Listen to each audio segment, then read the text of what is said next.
Hi everyone, my name is Sam Bajaj and I'm the Chief Operating Officer for Kaiser Permanente San Jose and Santa Cruz. Welcome to this November C-Dub Classic event. As many of you know, the Santa Cruz Warriors and Kaiser Permanente hold these monthly events in order to provide a welcoming space that promotes healthy living and an active lifestyle. We thank you all for joining us today as our friends from the National Marine Sanctuary Foundation take us on a virtual, just a wonderful interactive tour for the Santa Cruz Exploration Center. Enjoy and be well. Welcome to the November installment of our virtual C-Dubs Classics, presented by Kaiser Permanente. C-Dubs Classics provides monthly health and wellness activities to Santa Cruz County residents.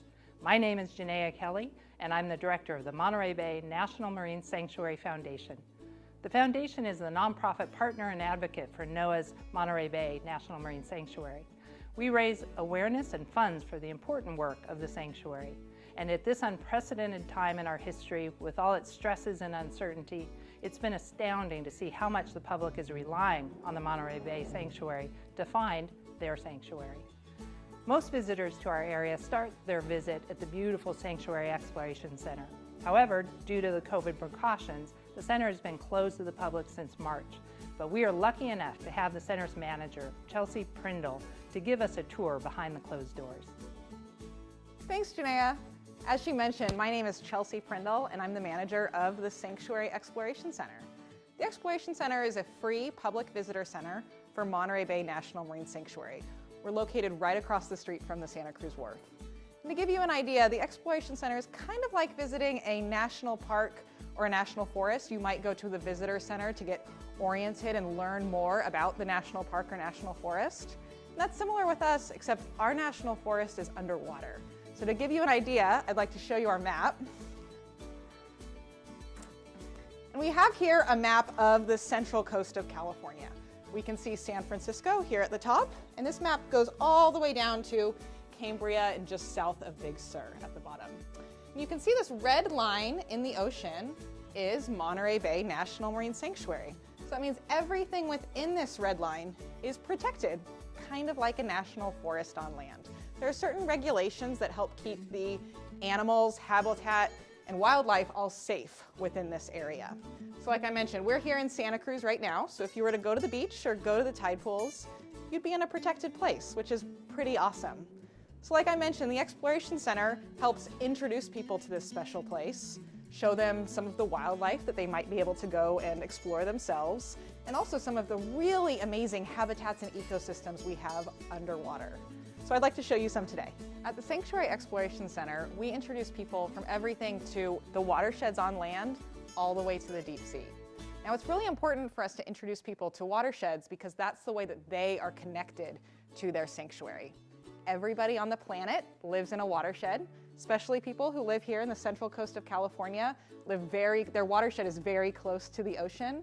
And so we want to make sure that they understand the practices and the precautions that they can take to help keep their watersheds clean so that they'll ultimately protect our sanctuary. Now, as we come along here, you can come with me. Like I said, we go everything from the watersheds down to the deep sea. So initially here we introduce people to some of the geology and landscapes that are underneath the water.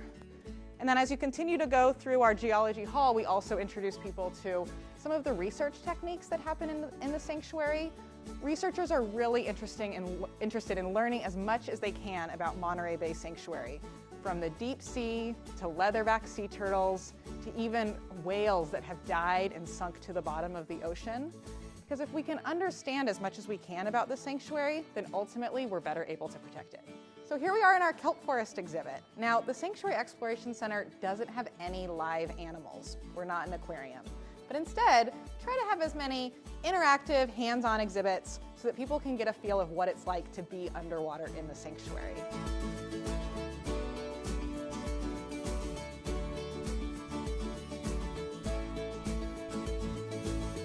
So here in our kelp forest exhibit, although this kelp isn't real, it gives a sense of what it might be like to actually swim underwater in a kelp forest, which is awesome. Now, in a typical year, we also host school kids all throughout the school year from K through 12th grade. And we get them into the Exploration Center and again, have them learn all about the sanctuary and learn about the different habitats and ecosystems.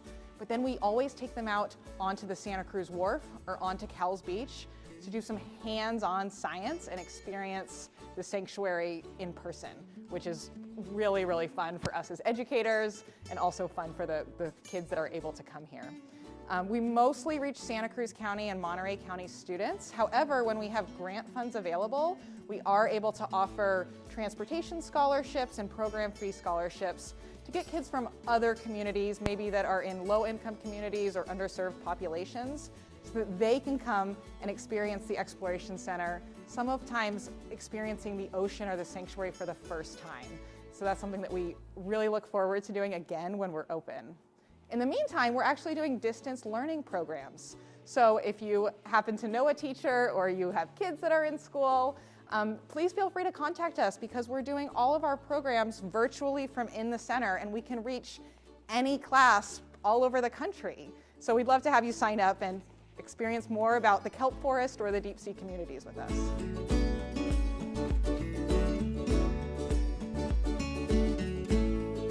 So it wouldn't be a trip to the Sanctuary Exploration Center without a stop at our deep sea exhibit. Normally this is everybody's favorite. So typically if you were to come, this is our deep sea canyon, which is about 2 stories tall, filled with water, with model representations of animals that you might find in Monterey Bay Deep Sea Canyon, just off our shore. And if you were to come, you would be able to check out this ROV, which is out of the water today, which is a real remotely operated vehicle that has a camera on the front, has propellers and controllers, and you can actually drive this through the water, just as researchers do in our Monterey Canyon, and explore some of the typical animals that you might find. Now, I mentioned that our researchers are really interested in learning as much as they can about Monterey Bay National Marine Sanctuary, including the Monterey Canyon and the Davidson Seamount, which is an extinct underwater volcano. It's an underwater mountain, basically, which is just to the south of us.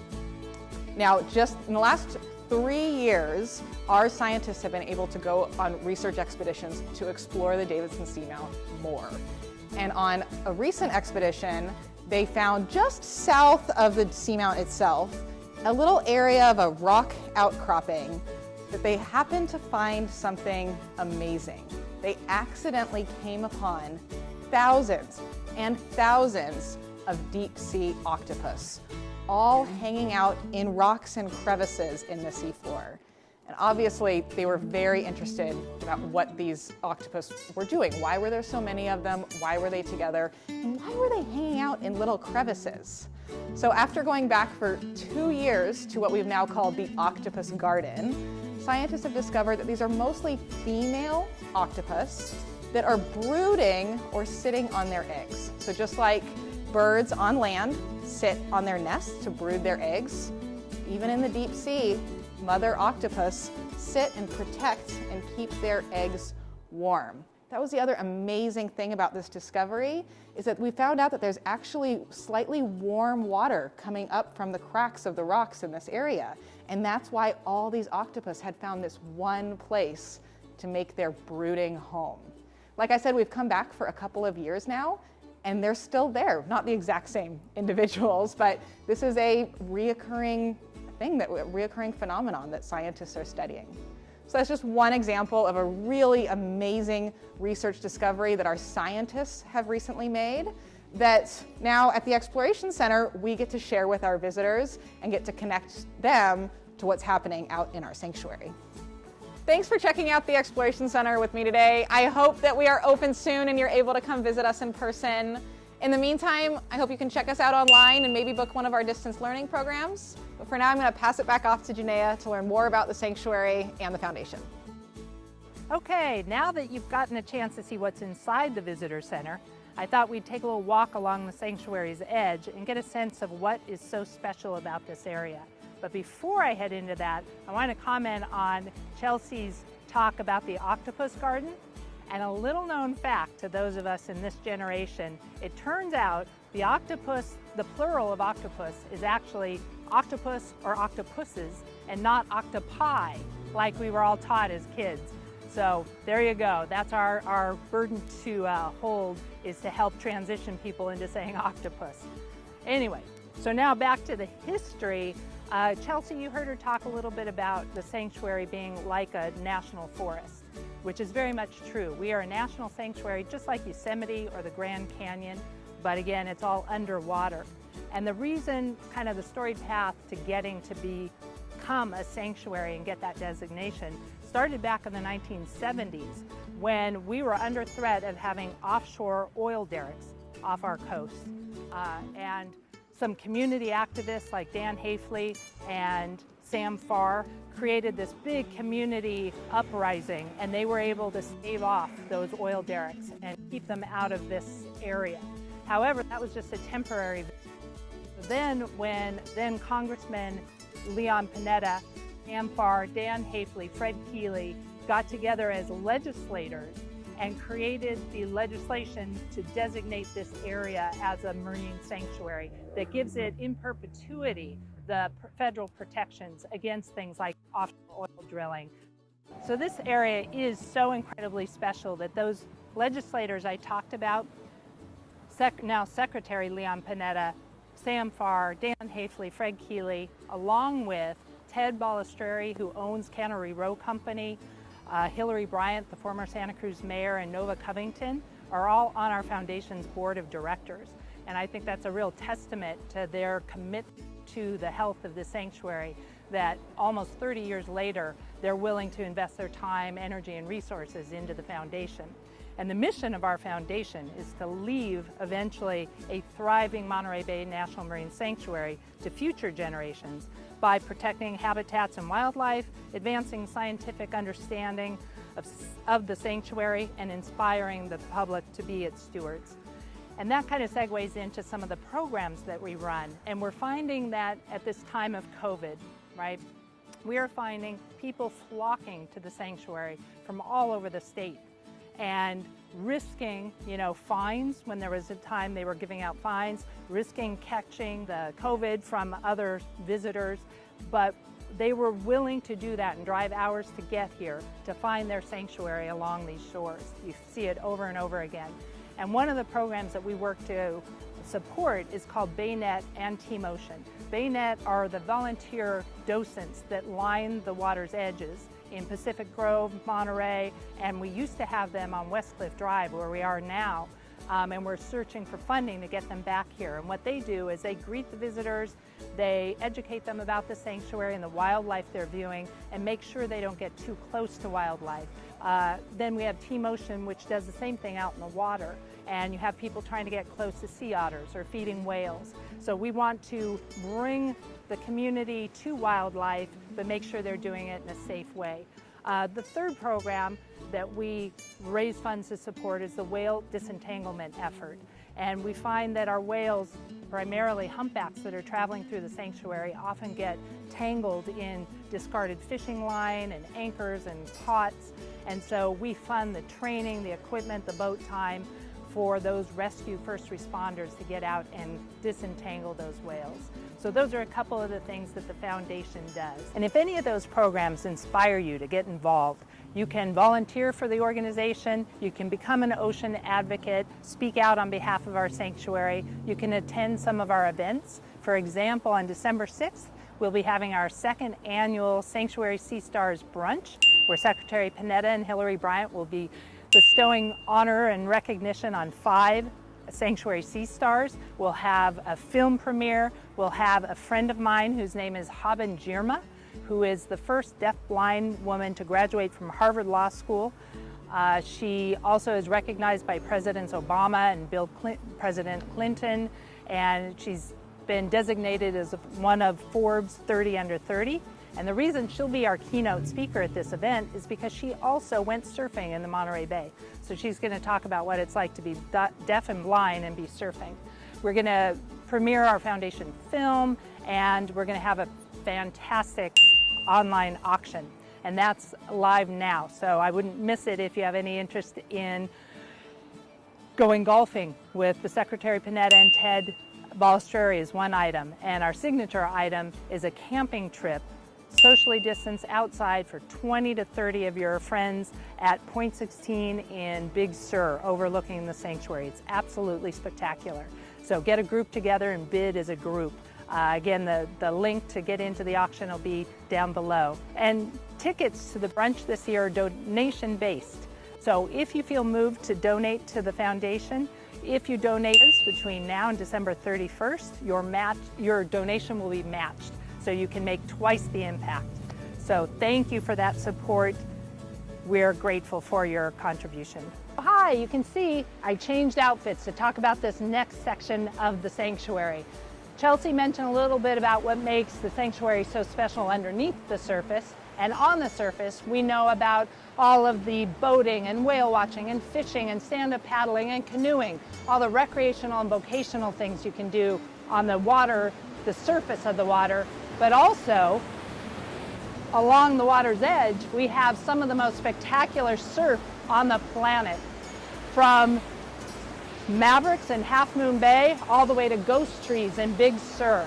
If you start at Cowles, just up West Cliff a little ways, it's some of the most beginner-friendly surf on the planet. Wonderful place to learn. You see families and surf schools. You see other organizations like Ride a Wave taking kids with disabilities out into the water. You see Operation Surf taking wounded warriors out to surf. So there is no question about the remarkable healing properties and the social opportunities that the sanctuary provides for all of us. And one of the best spots for surf contests and world-class surf is right here where we stand, Steamers Lane. And in fact, in February of 2021, the WSL, the World Surfing League, which is the NBA of the surfing contest, is going to have one of their pro tour stops here at Steamers Lane. So it's a phenomenal opportunity. I love that this stretch of the coast is known around the world. And for those of us that live here, we know how important it is to behold it, protect it, and love it. So thank you for this opportunity to share this bit of the sanctuary with me. Thank you on behalf of the Santa Cruz Warriors and Kaiser Permanente for joining our Sea Dubs Classic tour of the Monterey Bay National Marine Sanctuary and its Exploration Center.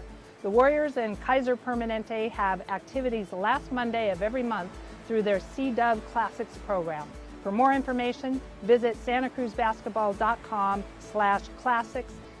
And we hope to see you on December 6th at our Sea Stars brunch. And don't forget, if you support the foundation between now and December 31st, donations will be matched. So thank you, Santa Cruz Warriors and Kaiser Permanente. Thank you for joining us to learn a little bit about what makes our sanctuary so special. And now, if you'll excuse me, I have a board meeting to attend.